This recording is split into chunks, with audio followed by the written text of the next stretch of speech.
Hello everyone. दोस्तों हम पढ़ रहे हैं मनु भंडारी का आपका बंटी उपन्यास और इसमें हमने 6 लेक्चर इसके कवर कर लिए हैं। लाइन बाय लाइन इस उपन्यास को हम पढ़ रहे हैं और यदि बात की जाए तो इससे पहले हमने 2 उपन्यास कंप्लीट कर लिए हैं।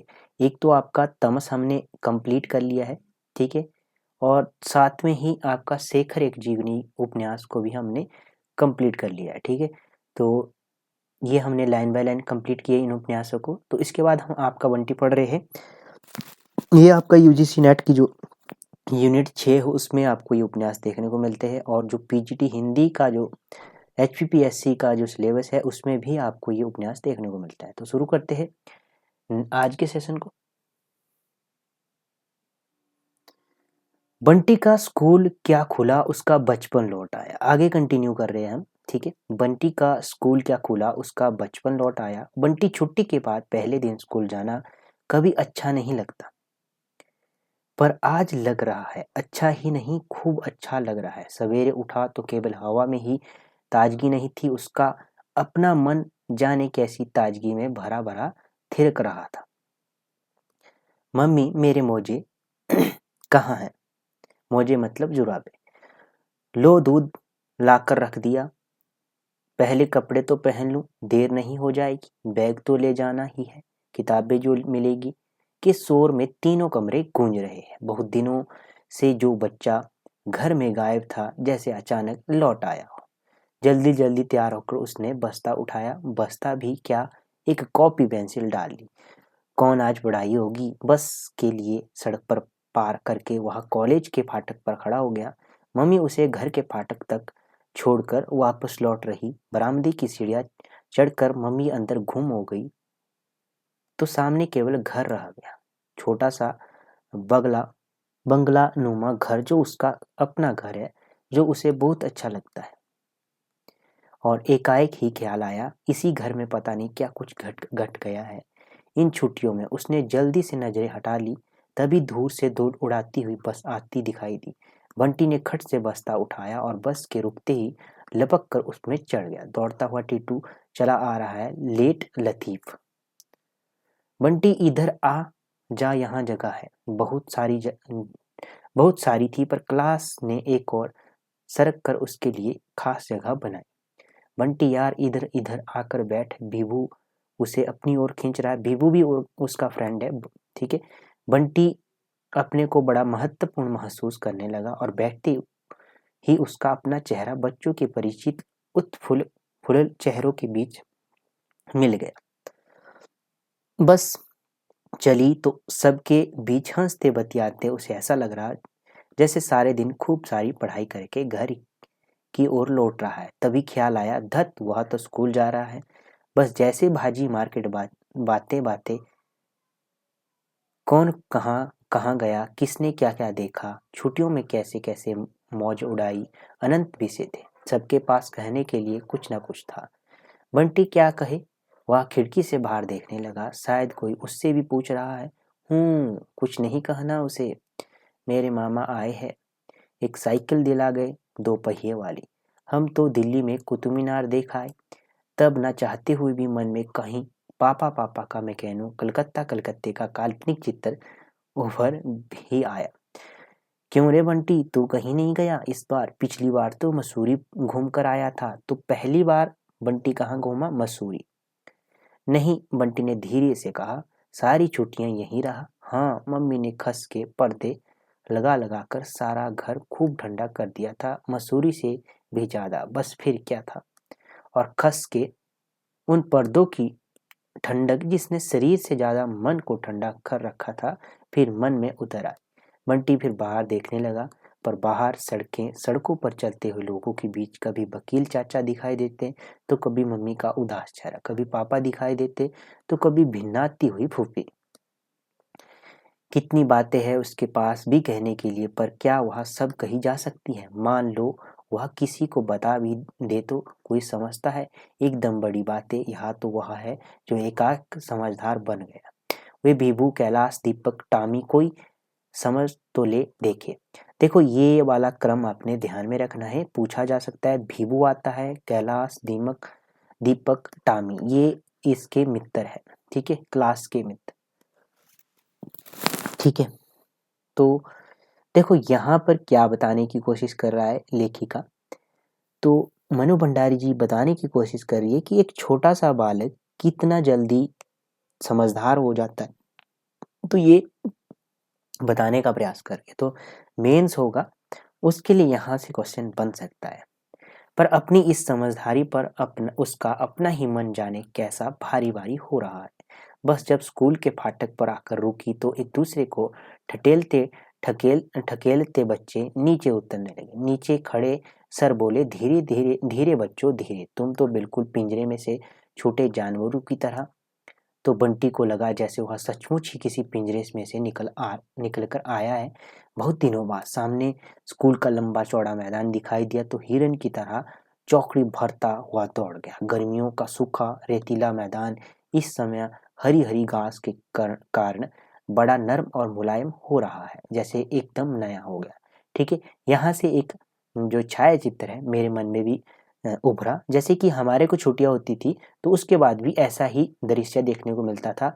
जो आपका ग्राउंड होता था, मैदान होता था स्कूल का, उसमें हरी हरी घास और उग जाती थी, तो हमारे से जो टीचर होते थे वो उनको साफ करवाते थे। तो उसी तरह का एक दृश्य यहाँ पर भी पनप रहा है। ठीक है, नई क्लास, नई किताबें, नई कापियाँ, नए नए सर, इतने सारे नयों के बीच बंटी जैसे कहीं से नया हो गया है। ठीक है, होता था ना, नई बुक्स मिलेगी, नई कॉपियाँ, नए नए चेहरे। ठीक है, ये होता है नया और प्रसन्न, हर किसी के पास दोस्तों को दिखाने के लिए एक नई चीज। जैसे ही घंटा बजता, नए सर आते, उसके बीच में खटाखट चीजें निकल आती।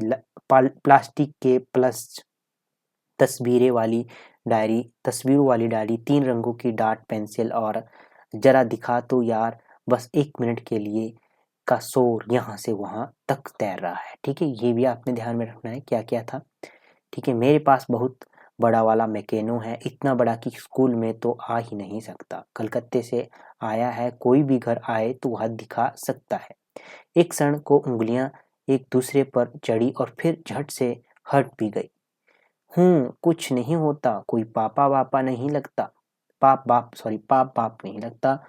कोई उसके घर आएगा तो वह जरूर बताएगा मैकेनो। सब लोग अपनी चीजों को दिखा दिखा कर कैसा इतरा रहे हैं, सान लग रही है, और वह बात भी नहीं करे।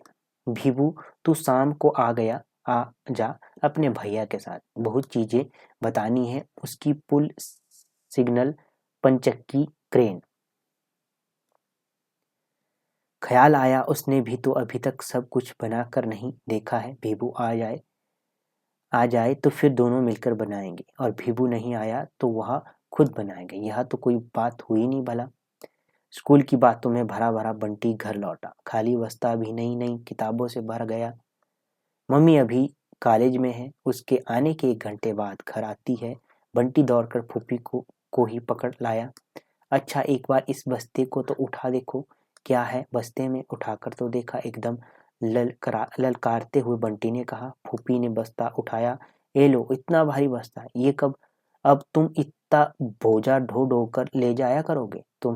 तुमसे ज्यादा वजन तो तुम्हारे बस्ते में ही है। बंटी के चेहरे पर संतोष और गर्व भरी मुस्कान फैल गई। चलो हटो।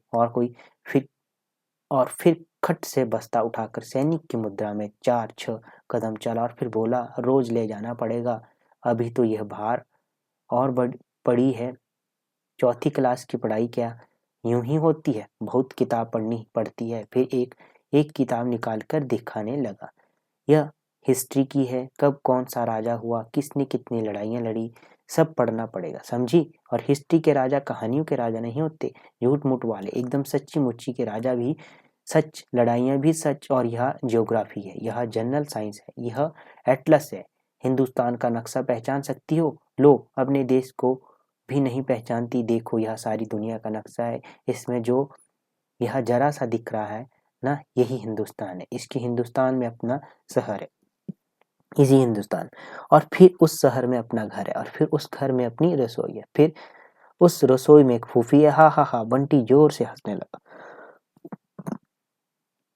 बंटी को यूं हंसते देख फूफी एकटक उसका चेहरा देखने लगी, कुछ इस भाव से जैसे कुछ दिनों बाद बंटी को देख रही है। फिर गद गद स्वर में बोली, हाँ भैया, मेरी तो रसोई ही मेरा देश है और देश भूस दूस में नहीं जानती, मैं नहीं जानती हूँ। होंगे राजा महाराजा, मेरा तो बंटी भैया ही राजा है। बुद्धू कहीं की, देख यह डिक्शनरी है, शब्द अर्थ समझती है। किसी शब्द का अर्थ नहीं आए तो इसमें देख लो, चौथी क्लास में एटलस और डिक्शनरी भी रखनी पड़ती है। अब इस बूढ़े तोते के दिमाग में कुछ नहीं घुसता भैया, तुम काहे मगज मार रहे हो? चलो हाथ मुंह धोकर कुछ खा पी लो, मुंह तो देखो, भूख और गर्मी के मारे चिड़िया जैसा निकल आया है। बंटी खाता जा रहा है और उसका उपदेश चालू है। तुम कहती थी ना फूफी की रात दिन भगवान करते हैं, पानी भगवान बरसाता है, सब झूठ है। जनरल साइंस की किताब में सारी सही बात लिखी हुई है, अभी पढ़ी नहीं है, जब पढ़ लूंगा तो सब तुम्हें बताऊंगा। तो हम कौन स्कूल में पढ़े बंटी भैया, बस अब तुमसे पढ़ेंगे, अंग्रेजी भी पढ़ाओगे हमें? बंटी फिर खी खी करके हंस पड़ा। फूफी और अंग्रेजी, फिर फूफी जितना भी बातें करती रही, बंटी हंसता रहा खिलखिलाकर। फूफी उसे देखती रही गदगद होकर। जब मम्मी आई तो बंटी ने वे सारी सारी बातें दोहराई, उतने ही उत्साह और जोश के साथ। स्कूल में क्या क्या हुआ, नए सर कैसे कैसे हैं, जो सर क्लास टीचर बने ना मम्मी, उनकी मूछें ऐसी अकड़ कर खड़ी रहती जैसे उनमें कल्फ लगा दिया गया। मैंने उनकी शक्ल बनाई और लंच में दिखाई तो सब खूब हंसे, बड़ा मजा आया। तुम्हें बताऊं मम्मी, बीबू ने दिल्ली में जाकर क्या क्या देखा। मम्मी उसे कब ले जाकर दिखाएगी और फिर उसी झोंक में कह गया। मैंने सबको अपने मैकेनिक के बारे में बता दिया, यदि शाम को भी वो आया तो उसे दिखाऊंगा भी। फिर एक क्षण को मम्मी की ओर देखा। मम्मी वैसे ही मन मन मुस्कुरा रही है, कुछ भी नहीं, वह बेकार डरता रहा, इतने दिनों खेलने से क्या होता है भला। मम्मी अब अपना काम सुना लो। आवाज में आदेश भरा हुआ है, आज ही सारी किताबें और कॉपियों पर कवर चढ़ जाना चाहिए, ब्राउन वाला, नहीं तो कल सजा मिलेगी। हाँ, तुम सब काम छोड़कर पहले मेरे कवर चढ़ा देना, फिर सफ़ेद लेबल काटकर चिपकाने होंगे, उन पर नाम और क्लास लिखना होगा, खूब सुंदर वाली राइटिंग में जमा जमा कर लिखना, समझी? और फिर उसी उत्साह और जोश में भरा भरा हुआ टीटू के यहाँ दौड़ आया। आज जाने कितनी बातें उसके मन में जाने के लिए करने के लिए। टीटू को कौन कौन से सर पढ़ाएंगे, उसे कौन कौन सी किताबें मिली है। बंटी टीटू को यहाँ लौटा तो अंधेरा हो चुका था। हाथ में पेड़ की एक टूटी हुई टहनी है जिससे वह हवा में तलवार चला रहा है। फूफी आंगन में लेटी लेटी पंखा झल रही है।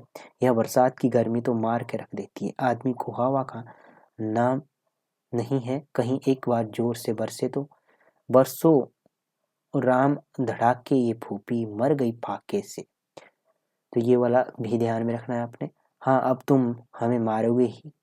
मम्मी बिना कुछ भी सुने बोले। बंटी अपनी धुन में भीतर आया तो देखा मेज पर सारी किताबें कॉपियां ज्यों की त्यों पड़ी है, बिना कवर के। खाली बस्ता मेज के नीचे पड़ा है। मम्मी बंटी लॉन की ओर दौड़ रहा है। लॉन में मम्मी डॉक्टर साहब के साथ बैठी है, बीच की मेज पर चाय के खाली बर्तन रखे हैं। दन दनाता हुआ बंटी आया। मेरे कवर नहीं चढ़ाए गए मम्मी? बंटी नमस्ते करो डॉक्टर साहब को। मम्मी ने उसकी बात का जवाब ना देकर अपनी बात कही तो बंटी भन्ना गया, दोनों हाथ कुछ इस तरह जोड़े मानो कह रहा हो, जान बख्शो, तुमने मेरे कवर क्यों नहीं चढ़ाए? कल सजा नहीं मिलेगी मुझे? अरे बंटी, बड़े नाराज हो रहे हो बेटे, क्या बात है? हाँ, हो रहे हैं नाराज, आपका क्या जाता है? जब देखो तब आकर बैठ जाएंगे या मम्मी को ले जाएंगे, बड़ी अपनी मोटर की शान लगाते हैं। अब आकर बैठ गई हो तो मम्मी कवर नहीं चढ़ा सकी ना, और मम्मी कह नहीं सकती थी कि उन्हें बंटी का काम करना है। अब उन दोनों का क्या जाएगा, सजा तो उसे मिलेगी। वह मन ही मन भन बनाने लगा। बिना एक शब्द बोले बंटी ने हाथ पकड़कर मम्मी को खींचा। तुम चलकर पहले कवर चढ़ाओ, एकदम उठो। डॉक्टर साहब की तरफ उसने देखा भी नहीं। बंटी, क्या कर रहे हो बेटा, इतने बड़े होकर इस तरह करते हो? तू तू तो बहुत समझदार है। बंटी हाथ खींचता ही रहा। कोई समझदार बम बमझदार नहीं है, पहले तो कोई उसका काम मत करो, फिर वहाँ दो समझदार है।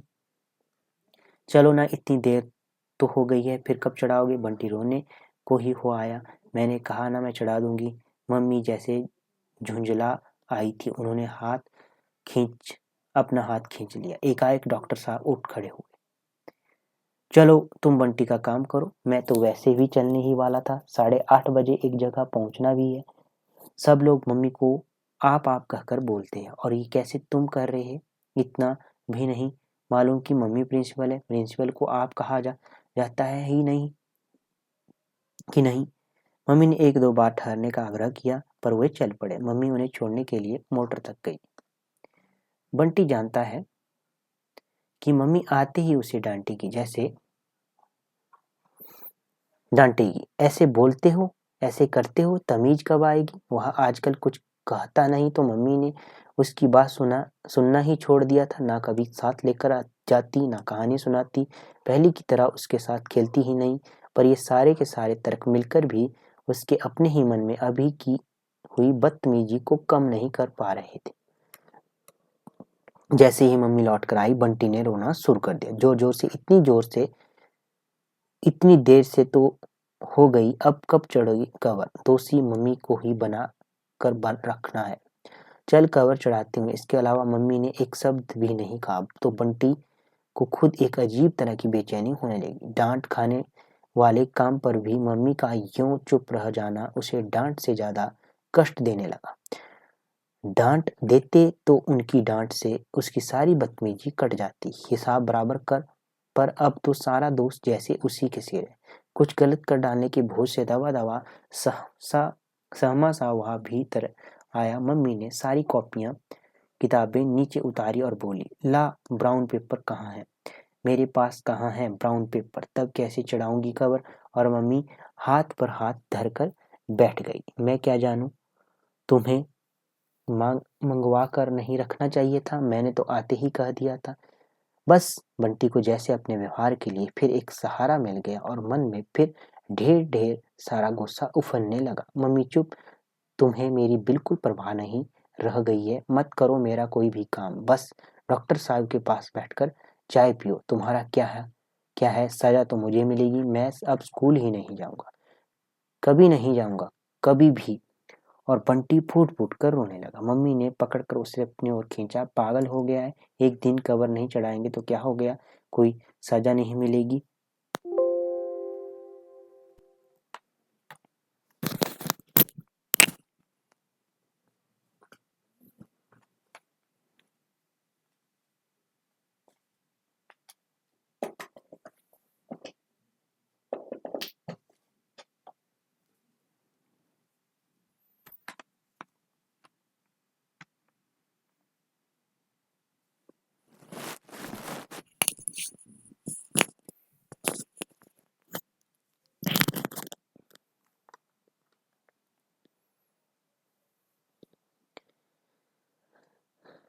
मैं चिट्ठी लिख दूंगी सर के नाम, चुप हो जा। नहीं, मैं कोई चिट्ठी बिट्ठी नहीं ले जाऊंगा।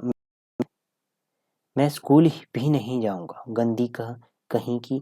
और कहने के साथ ही बंटी ने मम्मी की ओर देखा। लो अब डांटो मुद्रा में। पर फिर भी मम्मी ने नहीं डांटा। बस मम्मी समझाती रही और बंटी उफन उफन कर रोता रहा। उसे खुद लग रहा है कि यह रोना केवल कवर ना चढ़ाने का रोना नहीं है, पता नहीं क्या है, उसे फूट फूट कर रोना आ रहा है। बहुत दिनों से जैसे मन में कुछ जमा हुआ है, जो एक हल्के से झटके से बह आया। बेबस और अपराधी सी मम्मी हाथ पर हाथ धरे बैठी है और जमीन में पसर कर पैर फैला फैला कर बंटी रो रहा है। मत करो मेरा काम, घूमने जाओ, बातें करो। मैं भी सारे दिन टीटू के यहाँ रहूंगा, पेड़ पर चढ़ाई चढ़िएगा, बिल्कुल नहीं पढ़ूंगा। आंसू से सारा चेहरा भीग आया था, पर बेग था कि थम रहा था। फूफी आई हाथ पकड़कर उठाने लगी तो बंटी ने हाथ झटक दिया। मत उठाओ मुझे, रोने दो बस। कैसा खुश खुश आया था बच्चा स्कूल से। बहुत दिनों बाद तो चेहरे पर ऐसी हंसी देखी थी। आने के बाद 10 बार तो कहा था कि कागज चढ़ा देना, पर आपको तो आजकल मम्मी की तरफ नजर पड़ते ही फूफी का उलझाना अधूरा रह गया और बात जहाँ की तहाँ टूट गई। बंटी रोता हुआ फूफी समझाती रही और मम्मी चुप चुप बैठी दोनों को देखती रही। मम्मी समझा भी सकती थी पर समझाया नहीं, डांट भी सकती थी पर डांटा भी नहीं। और मम्मी का यूं चुप चुप बैठना बंटी की ओर को और रुला रहा था। एकाएक जैसे कुछ ख्याल आया हो, मम्मी उठी, दराज में से चाबियों का गुच्छा निकाला और फूफी को देखते हुए बोली, फूफी कॉलेज के चपरासी से कहना स्टील की अलमारी में कुछ भूरे कागज होंगे, निकाल कर दे दे। और जब कागज आ गए और मम्मी उसी तरह चुपचाप चढ़ाने लगी तो मम्मी का सारा दोष जैसे बंटी के अपने सिर पर आ चढ़ा। कम से कम बंटी को ऐसा महसूस हुआ। मम्मी ने नजरें बचाए वह खुद भी चढ़ाने में मदद करने लगा। बीच बीच में छिपकर मम्मी की ओर देख भी लेता। मम्मी नाराज है पर कुछ भी तो पता नहीं लगता। आजकल मम्मी को कोई भी बात तो समझ में नहीं आती। पहले मम्मी का चेहरा, मम्मी की आंखें देखकर ही मम्मी के मन की बात जान लेता था। मम्मी की खुशी, मम्मी की उदासी, मम्मी की नाराजगी सब उसे पता थी। पर अब तू जाकर खाना खा ले और सो जा, फिर सवेरे उठा नहीं जाएगा। तुम भी तो चलकर खाना खाओ। सवेरे में कहीं क्षमा मांगने का सा भाव उभर आया मम्मी ने। एक क्षण को उसकी ओर देखा, फिर धीरे से बोली, नहीं मैं बाद में खा लूंगी। एक क्षण को बंटी दुविधा में रहा, उठे या नहीं। फिर धीरे से उठ गया। कम से कम इस समय वह मम्मी की किसी भी बात का विरोध नहीं करेगा। जाते जाते बोला, सफेद लेविल चिपका कर नाम भी लिखने हैं। हाँ हाँ मैं सब कर दूंगी, तू जाकर सो जा। खाना खाकर बंटी बाहर आया तो लगा जैसे भीतर बैठा था तो एक बोझ सा उस पर लदा था। पता नहीं वह बोझ कबर न चढ़ाने का था कि मम्मी के नाराज होने का था या कि अपने ही व्यवहार का था। जो भी हो, बाहर आते ही वह बहुत हल्का हो आया और बिस्तर पर लेटते ही सो गया। सवेरे उठकर बंटी भीतर आया तो देखा सारी किताबें कॉपियां जमी हुई रखी है, कवर चढ़ी हुई है, लेबल लगी हुई है, सब पर सुंदर अक्षरों से उसका नाम और क्लास लिखा हुआ है। उसने सबको छूकर देखा, हाथ फेंक कर, और मन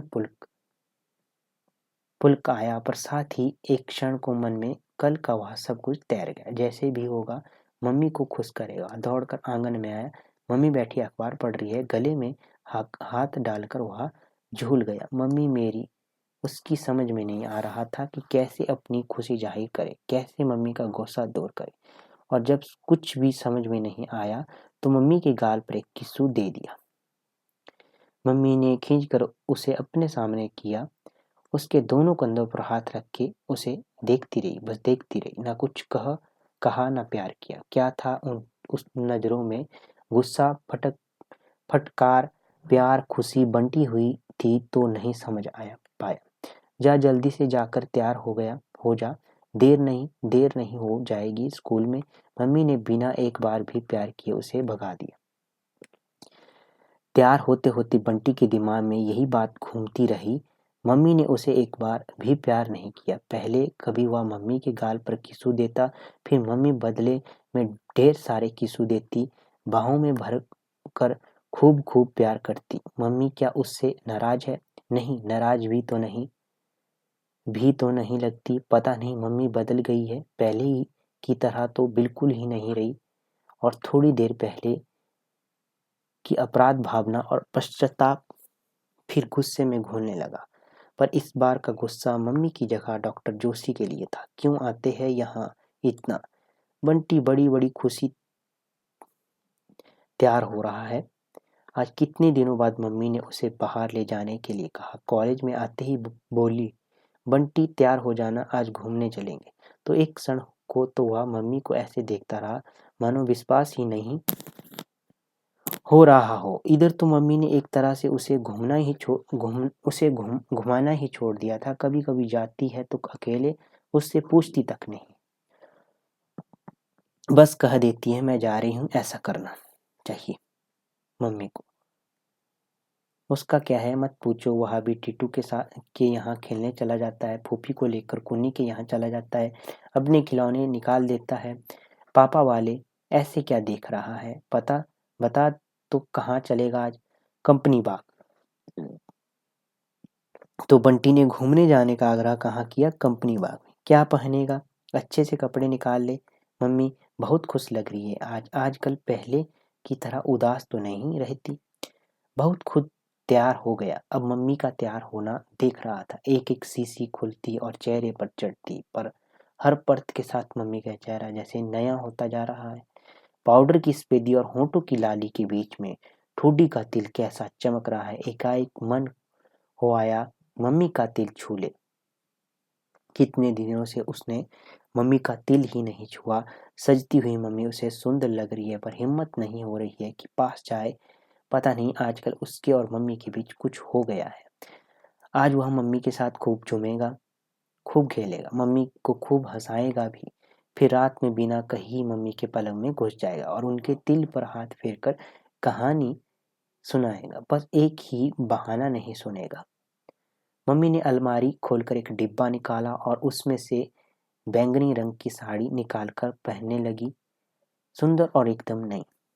यह कौन सी साड़ी है मम्मी? मम्मी की एक एक चीज में वह बहुत परिचित है एक नई है। कब लाई? मुझे नहीं बताई, शिकायत के स्वर में बंटी ने कहा। मम्मी का साड़ी बांधता हाथ रुक गया। कुछ क्षण को उनकी नजरें बंटी के चेहरे पर टिक गई। मम्मी कभी कभी उसकी तरफ इस तरह देखती है कि लगता है मानो उसको नहीं देख रही है, उसके चेहरे में कुछ और देख रही हो। फिर हंस कर बोली, मैं जो कुछ करूं तुझे बताना जरूरी है। तू तो अभी से अपने और वे फिर साड़ी बांधने लगी। मत बताओ, मेरा क्या है, मैं भी कोई चीज लाऊंगा तो नहीं बताऊंगा, कुछ भी करूंगा तो नहीं बताऊंगा। नहीं बताना कोई अच्छी बात है? तभी बाहर गाड़ी का हॉर्न भी सुनाई दिया। लो, ये डॉक्टर साहब आ गए हैं। अब मम्मी जाएगी भी नहीं, मना तो करे अब वह भी। चल तू जाकर बैठ, मैं आई मैं भी आई मैं अभी आई। हम क्या डॉक्टर साहब के साथ जाएंगे? बंटी का सारा उत्साह ही जैसे मर गया। और क्या उनकी गाड़ी में ही तो चलना है? मम्मी ने जल्दी जल्दी दराजे और अलमारियां बंद की। एक क्षण को बंटी का मन हुआ कि मना कर दे, पर गाड़ी में घूमने का लालच भी कम नहीं था। इसे भी आगे ही ले लो, दोनों बैठ सकोगे। पर मम्मी ने पीछे का फाटक खोलकर कहा, नहीं, यह पीछे बैठ जाएगा आराम से, आगे मेरी साड़ी मुड़ जाएगी। बिना एक भी शब्द बोले अपमानित सा बंटी चुपचाप पीछे बैठ गया। उसका क्या है, आगे बिठाओ पीछे बिठाओ या घर ही छोड़ जाओ। नई साड़ी पहनकर कैसा इतरा रही है मम्मी। अब तो दोनों बैठ गए हैं, ये डॉक्टर साहब गाड़ी क्यों नहीं स्टार्ट कर रहे हैं? एक टक मम्मी की को ही देख रहे हैं जैसे कभी देखा ही नहीं। चलिए ना, बंटी से और ज्यादा देर तक चुप नहीं रहा गया।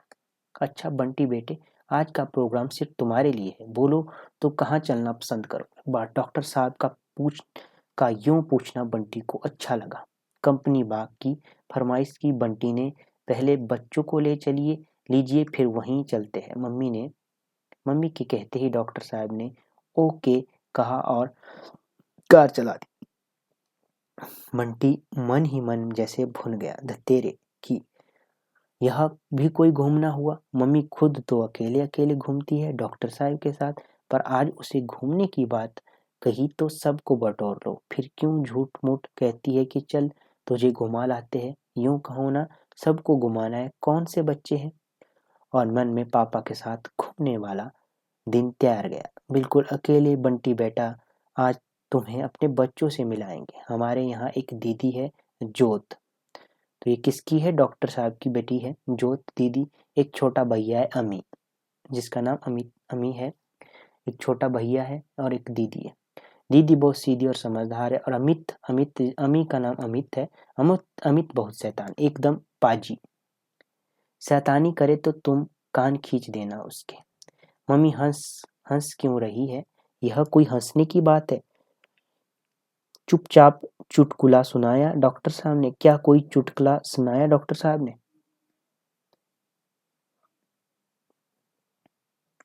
गाड़ी जब कोठी के सामने रुकी तो बंटी ने उड़ती सी नजर डाली। खूब बड़ी है कोठी, पर बगीचा नदार नदारद बस सामने अहाता सा, न घास न पौधे। डॉक्टर साहब उतरकर भीतर चले गए तो मम्मी ने बताया, यही है डॉक्टर साहब की कोठी, और फिर उसका चेहरा देखने लगी।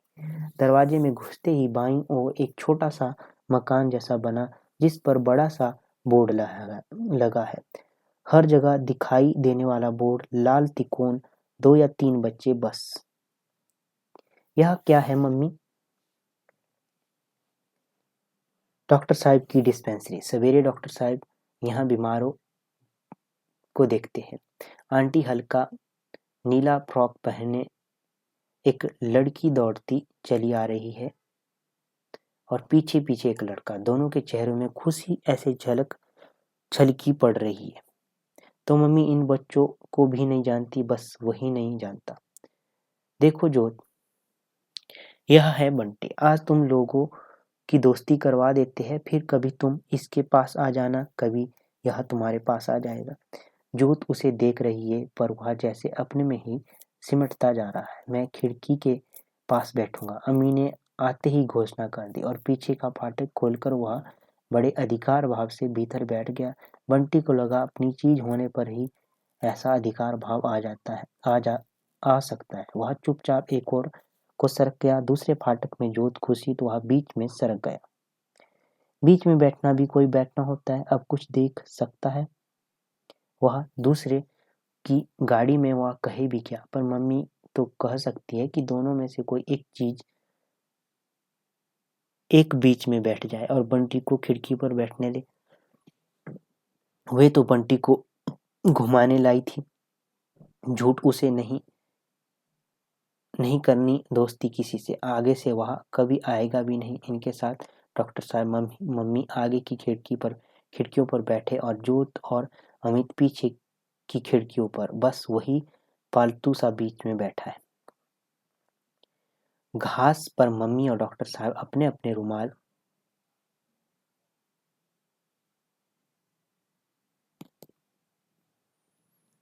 रुमाल बिछाकर बैठ गए।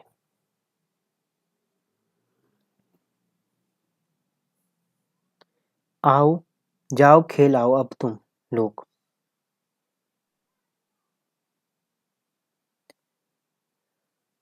जोत इधर उधर देख रही है। वह नहीं खेलेगा, बस यहीं बैठा रहे।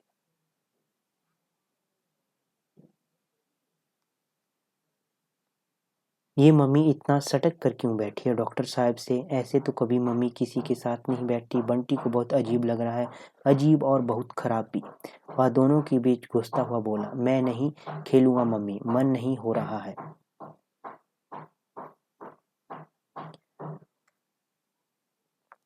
ले, यह खेलने आया है ये है कि बैठने? पागल कहीं का, चल दौड़ लगा। जोत, इसे ले जाओ तो अपने साथ। मम्मी ने एक तरह से उसे ठेल दिया।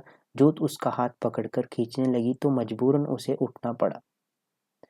पर बंटी ना खेला ना दौड़ा, बस मम्मी के इर्द गिर्द ही चक्कर काटता रहा। जरा सी दूर जाता भी तो मुड़ मुड़कर मम्मी की ओर देखता रहता। मम्मी को इस तरह देखकर अजीब सी बेचैनी हो रही थी उसे। थोड़ी देर में वह फिर मम्मी के पास आकर ही बैठ गया। It's seems see handsome you too much. It seems see handsome you too much, doctor ने कहा तो मम्मी हंसने लगी। हाँ, हैंडसम की बात, सॉरी, हस्बैंड की बात। It seems he husband you too much. ठीक है, डॉक्टर ने कहा तो मम्मी हंसने लगी। हाँ, हस्बैंड की बात कर रहे हैं, और मम्मी हंस रही है। पहले पापा की बात करने से कैसी उदास हो जाया करती थी, और ऐसे सबसे करनी चाहिए पापा की बात, ऐसे हंसना चाहिए। वह तो अपने दोस्तों के सामने भी कभी नहीं करता।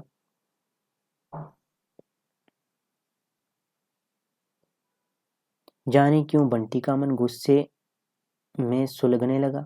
उसके बाद आइसक्रीम खाई, चाट खाई। मम्मी और डॉक्टर साहब हंस हंस कर बातें करते रहे। अमी शोर मचाता रहा, अधिकार पूर्ण स्वर में फरमाइशें करता रहा, पापा ये लेंगे वो लेंगे। जोत अभी मम्मी से बात करती है।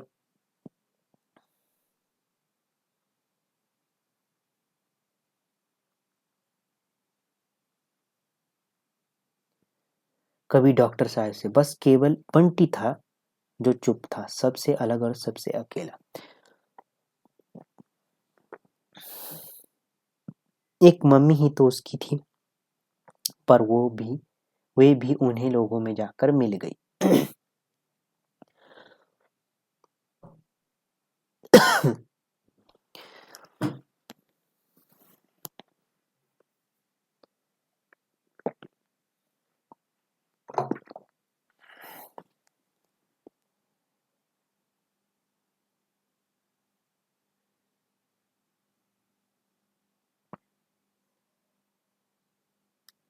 नेक्स्ट है, आज रविवार का दिन है। गीले बालों की कुर्सी की पीठ पर फैलाई मम्मी स्वेटर बुन रही है।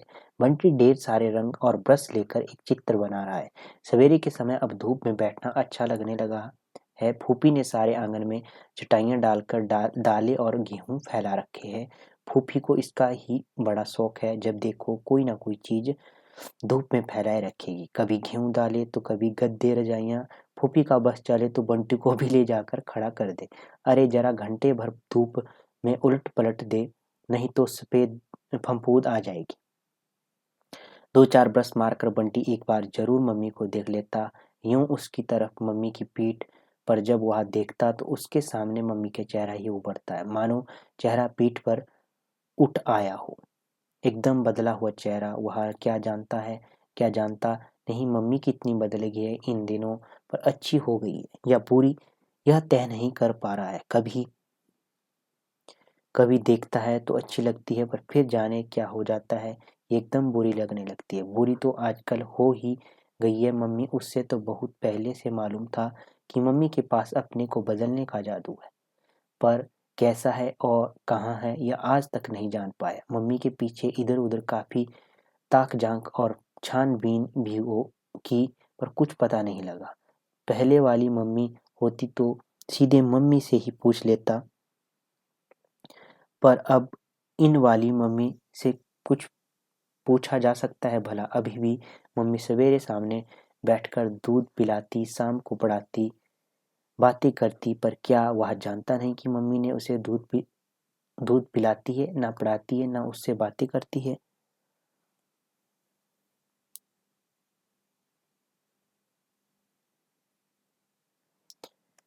वह जो स्वेटर बुन रही है वह भी उसके लिए बुन रही है, डॉक्टर जोशी के लिए बुन रही है। जब तक डॉक्टर जोशी इस घर में नहीं आए थे, मम्मी का हर काम इस घर का हर काम बंटी के लिए ही होता था। अब सब कुछ डॉक्टर जोशी के लिए होने लगा है।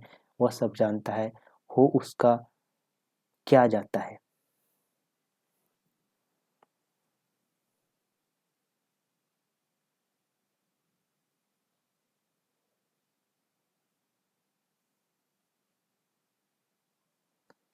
वह तो आज अपनी ड्राइंग पूरी करेगा, खूब अच्छी बनाएगा। जब पूरी हो जाएगी तो पापा को भेजेगा।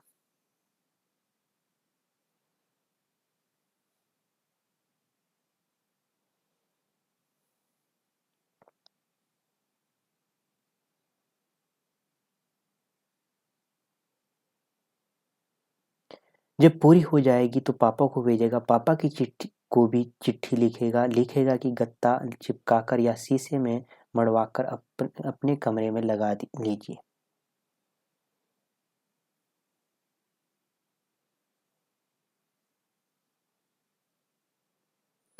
फूफी अब तुम बंटी को नहला दो और फिर खाना शुरू करो। 12 बजे तक खाना बन जाना चाहिए।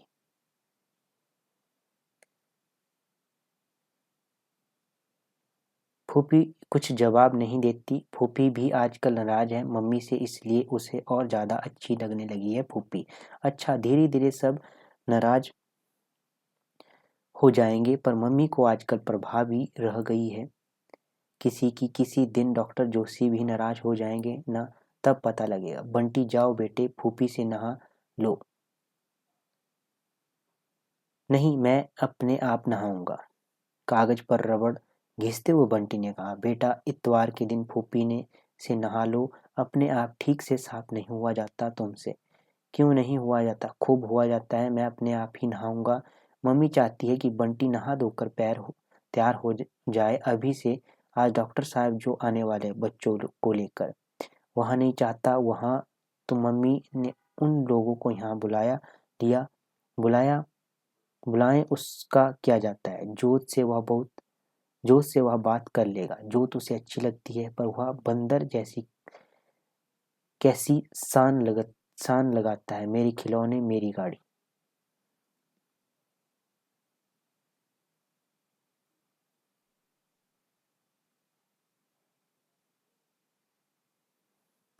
बंटी। मम्मी की आवाज की सख्ती से बंटी को भीतर जैसे संतोष हुआ। उसने कोई जवाब नहीं दिया, बस चुपचाप रबड़ घिसता रहा। बंटी, मैं बोला रही हूँ ना बेटे। क्या है? मैं ड्राइंग जो बना रहा हूँ। बंटी टस से मस नहीं हुआ, होगा भी नहीं। अब मम्मी गुस्सा करेगी, वह चाहता है कि मम्मी गुस्सा हो, खूब गुस्सा हो।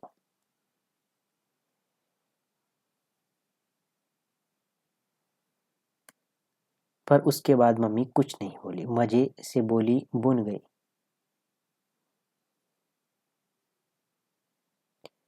बुन रही है जैसे कुछ हुआ ही नहीं है, जैसे बंटी बिना कुछ कहे नहाने चला गया। गुस्सा होने वाला होने वाले कामों पर भी मम्मी जब गुस्सा नहीं होती तो फिर बंटी को गुस्सा आने लगता। मन होता कुछ करे, मम्मी को झकझोर कर रख दे। ड्राइंग पीछे कर लेना, पहले नहा लो। 9 बज रहे हैं, उसे पता ही नहीं चल रहा, और मम्मी बगल में आकर खड़ी होगी। अब जरूर हाथ पकड़कर उठाएगी। इतने में बाहर के दरवाजे पर खटखट हुई तो मम्मी बाहर चली गई। छुट्टी हुई। बाहर कौन आया? मम्मी की बात करने की आवाज आ रही है। बंटी भी कागज पेंसिल छोड़कर बाहर आ गया। पता नहीं कौन, वह नहीं जानता, पर इस घर में कोई भी आए, कुछ भी हो, बंटी की जानने की इच्छा जरूर रहती है। बंटी वापस लौटा नहीं, वही अपनी मेज पर जाकर कुछ उलट पुलट करने लगा। बीच की मेज पर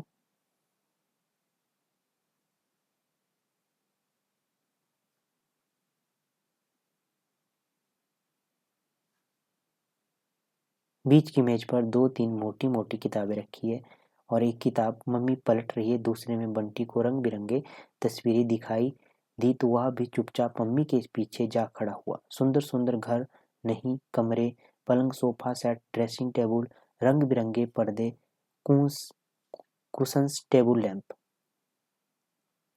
ऐसा कमरा हो तो इस तरह की चीजें आप बना भी सकेंगे। देखिए, आज तक तो किसी को शिकायत नहीं हुई। मैं खुद क्या काम देखकर आ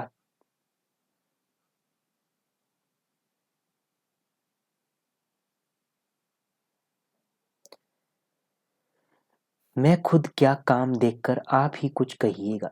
तो मम्मी ऐसी चीजें बनवा रही है। एक क्षण को बंटी का मन पुलक उठा, पीछे से मम्मी की कुर्सी के हत्थे पर आ बैठा।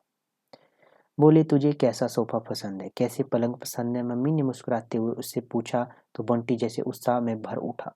ठहरो मम्मी, मैं सब देखकर बताता हूँ। और वो पन्ने पलट पलट कर हर चीज को बड़े ध्यान से देखने लगा। ऐसे सब चीजें हों तो घर अच्छा लगेगा ना मम्मी? मम्मी की इस बात में एक उल्लास भरी मुस्कान उसके चेहरे पर फैल गई। आजकल खुद भी तो अच्छे अच्छे कपड़े पहनती हो है, अब घर के लिए भी अच्छा अच्छा सामान बनवाओगी? तो ये हो गया यहाँ तक का पार्ट। ठीक है, इसके बाद हम नेक्स्ट आने वाले सेशन में कवर करेंगे। तो धन्यवाद दोस्तों, मिलते हैं नेक्स्ट सेशन में। तब तक के लिए जय हिंद, जय भारत।